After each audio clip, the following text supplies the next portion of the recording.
तर आलेलो आहे आम्ही आता यादव पॅलेसच्या बाहेर. शाळेच्या समोरूनच दिंडी जाणार होती.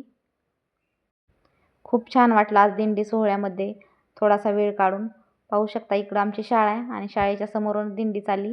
तर सगळ्या वारकऱ्यांनी इथं बाय बाय करतायत बघा. कसा व्हिडिओ वाटला कमेंट करून सांगा.